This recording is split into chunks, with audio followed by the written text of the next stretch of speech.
बिल्कुल, देखिए जब सरकार के कामकाज की चर्चा हो रही है और इस बैठक में विस्तार से चर्चा हुई होगी, प्रधानमंत्री नरेंद्र मोदी 5 घंटे तक संवाद अपने मंत्रियों के साथ किया है। ऐसा ही एक और महत्वपूर्ण मसला है यूसीसी, जिसकी चर्चा इन दिनों देश में हो रही है और इस पर घमासान भी मचा हुआ है। यूसीसी को लेकर संसदीय कमेटी से लेकर जमीयत उलेमाए हिंद ने अहम बैठक की। इस बीच ताजा अपडेट यह है कि उत्तराखंड के सीएम पुष्कर सिंह धामी ने थोड़ी देर पहले पीएम मोदी से मुलाकात की। माना जा रहा है कि दोनों के बीच यूसीसी पर चर्चा हुई। उत्तराखंड सरकार की बनाई कमेटी ने यूसीसी पर अपना ड्राफ्ट तैयार कर लिया है। आज धामी ने कहा कि जल्द ही उत्तराखंड में यूसीसी लागू किया जाएगा। बड़ा अपडेट यह है कि यूसीसी के दायरे से नॉर्थ ईस्ट के आदिवासियों की परंपरा को अलग रखने पर विचार हो सकता है। इसका संकेत कानून और न्याय पर संसद की स्थायी कमेटी के अध्यक्ष सुशील मोदी ने दिया। सुशील मोदी ने कमेटी की बैठक के दौरान कहा कि इस कानून के दायरे से नॉर्थ ईस्ट के आदिवासियों को अलग रखा जाना चाहिए। सुशील मोदी का तर्क ये था कि हर कानून में कुछ ना कुछ अपवाद होता है। इसके अलावा नॉर्थ ईस्ट के कुछ राज्यों को यह अधिकार दिया गया है कि केंद्र का कोई भी नियम उनकी मंजूरी के बगैर लागू नहीं होगा। अभी ये कमेटी के अध्यक्ष की हैसियत से सुशील मोदी ने केवल राय दी है। अभी तक कमेटी ने कोई सिफारिश नहीं की है, ना ही अपनी रिपोर्ट सौंपी है, लेकिन उत्तराखंड में जल्दी यूसीसी लागू हो जाएगा, ऐसे संकेत जरूर मुख्यमंत्री की तरफ से दिए जा रहे हैं।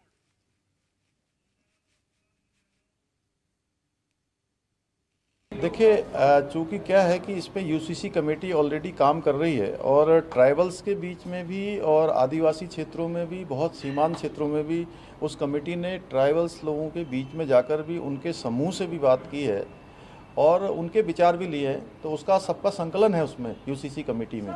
उत्तराखंड देखिए हमेशा से, चूँकि उत्तराखंड देवभूमि है और जो भी काम होता है वो मानवता के लिए होता है, सबके लिए होता है और भगवान की इच्छा से होता है। तो उत्तराखंड में ऐसा काम होगा कि आगे चलकर वो सब जगह चलेगा। वहीं यूनिफॉर्म सिविल कोड को लेकर all India Muslim personal law board ने अपनी मांग सामने रखी है। All India Muslim personal law board ने कहा कि मुसलमानों को यूसीसी से बाहर रखा जाए, आदिवासियों की तरह मुस्लिम भी बाहर रखे जाएं। तो ये मांग कर दी गई है all India Muslim personal law board की तरफ से कि अगर यूसीसी लाया जा रहा है तो मुसलमानों को इससे अलग रखा जाए, जैसा चर्चा आदिवासियों को लेकर भी हो रही है। इन तमाम घमासान के बीच हर्षवर्धन जी, जो सबसे बड़ा सवाल है वो यही है कि यूसीसी का जो मसौदा है या यूसीसी जो है वो इस बार मॉनसून सत्र में रखा जाएगा कि नहीं रखा जाएगा? नहीं, मुझे नहीं लगता। इस पर हम लोग बहुत चर्चा कर चुके हैं। ये अभी जो बहुत स्पष्ट दिख रहा है और ये होता हुआ दिख रहा है, जिस तरह से गृह मंत्री अमित शाह और प्रधानमंत्री नरेंद्र मोदी से पुष्कर सिंह धामी मिले हैं और जिस तरह से ये पूरी जो कमेटी है वो क्या क्या बता रही है कि जो फॉल्ट लाइंस हैं उसको हम इसमें एड्रेस कर रहे हैं। यानी जो मुसलमानों की आशंका है, जो आदिवासियों की आशंका है या जो किसी भी वर्ग की आशंका इस देश के किसी हिस्से से, किसी कोने से कही जा रही है, वो उत्तराखंड में हटा देंगे हम उसे। और जब हम एक बार ठीक कर देंगे तो वो एक तरह से कहें कि मॉडल ड्राफ्ट रिपोर्ट हो जाएगी। वो एक ऐसी रिपोर्ट हो जाएगी जिसको हम देश भर में लागू कर सकते हैं। अब यहां एक बात और है, जब गृह मंत्री अमित शाह से वो मिल रहे हैं, प्रधानमंत्री से मिल रहे हैं, तो उनके मन में इसका जो राजनीतिक परिणाम है उसको लेकर भी कई सवाल होंगे और उसके भी जवाब इसमें देने की कोशिश होगी। तो मुझे लगता है कि मॉनसून सत्र में ये बात जरूर होगी, चर्चा होती रहेगी। हो सकता है 1-2 दिन हल्ले हंगामे के भी हों, क्योंकि एक विरोधी वर्ग होगा जो कहेगा कि आप यूसीसी क्यों लेकर आ रहे हैं, लेकिन ये मॉनसून सत्र में सरकार की तरफ से आएगा ऐसा मुझे नहीं दिखता है। इसकी संभावना कम है। लेकिन इस बीच राजनीतिक गलियारों में विनोद जी, अगर इसकी चर्चा हो रही है तो क्या इसे ऐसे भी देखा जाना चाहिए कि एक तरफ विपक्षी एकता, विपक्ष एकजुट होने की बात कर रहा है, दूसरी तरफ यूसीसी लाकर सरकार ने कोशिश की है कि ये पत्ते खुल जाएं कि कौन किसके साथ है, किसकी विचारधारा किससे मेल खाती है। क्योंकि देखिए मायावती इनके साथ हैं, आम आदमी पार्टी समर्थन कर रही है, उद्धव गुट भी कह रहा है कि अगर आप ठीक से लागू करेंगे, मंशा आपकी ठीक रहेगी तो हमारा भी साथ मिल जाएगा। नहीं, यूसीसी पर शिवसेना का तो पहले से ही स्टैंड है। वो तो कॉमन सिविल कोड के मामले पे शिवसेना बीजेपी के साथ रही है। देखिए, ये जहाँ तक इसकी बात है, समर्थन और विरोध दोनों तरफ है। एनडीए के भी कई घटक जो है, अकाली दल ने जो है, जो जिनको एनडीए में लाने की बात हो रही है, वो भी विरोध कर रहे हैं। कुणाल संगमा ने विरोध कर दिया है, जो इनके साथी हैं वहाँ मेघालय में। एनडीपीपी जो नागालैंड में है उसने भी विरोध किया है, क्योंकि ट्राइबल वाला मामला, इसीलिए ट्राइबल कंसर्न को लेकर के सुशील मोदी जी को कहना पड़ा कि उनको बाहर रखा जा सकता है या उनके लिए कोई प्रोटेक्शन किया जा सकता है। वही स्थिति इधर भी है। मायावती जी भी फूंक फूंक के कदम रख रही हैं कि उनको अपना मुस्लिम वोट भी चाहिए और साथ साथ वो हिंदू कॉमन सिविल कोड का विरोध, का महिला विरोधी भी नहीं दिखना चाहती हैं। कांग्रेस खामोश है, उसने कहा है कि हम तो इसमें अपना स्थिति स्पष्ट कर चुके हैं 16 जून को जो है, तो हम अपनी उसी स्टैंड पे कायम हैं। अब उनका क्या स्टैंड है वो अभी तक सामने नहीं आया है। तो ये दुविधा और असुविधा दोनों तरफ है, और सरकार की जहाँ तक बात है, सरकार तो लाने के लिए प्रतिबद्ध है, उसमें कोई मुझे शक शुबा नहीं है। मैं भी सहमत हूँ हर्षवर्धन जी की राय से कि जल्दबाजी में नहीं लाएगी कि जल्दी जल्दी में मानसून सत्र में जल्दबाजी में एक मसौदा बना के पेश कर दे। सरकार इसको सीए या एनआरसी ऐसा नहीं देना चाहती है, ये एक बड़ा कदम है।